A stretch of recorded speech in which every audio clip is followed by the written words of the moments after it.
Hi everyone, I'm going to continue the series of Daf Yomi. We are concentrating on Masechet Nedarim, page number 83. That is Daf Pei Gimel, naturally, in Hebrew. So what we're talking about today, we've been talking about the power that the husband has in nullifying the vows which his wife, his partner might have made within regards to various different things. And we talked about if it's dealing with Inui Nefesh, if it's dealing with a concept of suffering, has he got the power to nullify his wife's vow or not? So we talked about yesterday with regards to if a woman takes a Nazirite status, becomes a Nazir, naturally she's going to have to, different qualifications are going to include in this. She'll have to stay away from grape products, not cut the hair, and also not be able to come in contact with people that passed away, with corpses, or go to funerals. So what's within regards to that? So I think it was obvious from what we saw that the husband can cancel the vow as regards to wines and grapes, because that naturally would constitute suffering.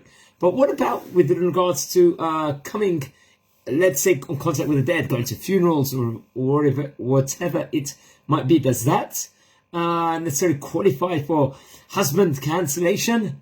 Has he got the right, the veto to do it? So according to the Gemara, it looks like it's yes. And it rejects an earlier position that staying away from funerals is hardly considered self-denial. What is this? Because the reason that such denial is considered suffering is because it presents a danger to the woman that she will not benefit from reciprocity, from when something reciprocal, when it's her time to leave the world. For example, and the Rabbi Mendel Weinbach, he actually quotes and the Gemara also does. He mentions the Gemara. And in Ketubot, in Daf 72, that is page 72, Ayin Bet, which actually quotes King Solomon, a verse from Kohelet in chapter number 7, which says, "The living take it to heart," is a message. One who eulogizes others will himself be eulogized. One who weeps for others will be wept over, and one who buries others will himself be buried. So it seems like midah k'neged midah. What we do inside this world, it's going to be reciprocated. So naturally, a woman over here, if she's taking part in a burial, in helping with regards to the burial, she is likely to get buried herself with help, according to this verse in King Solomon. So very much it is in her interest within regards to doing it.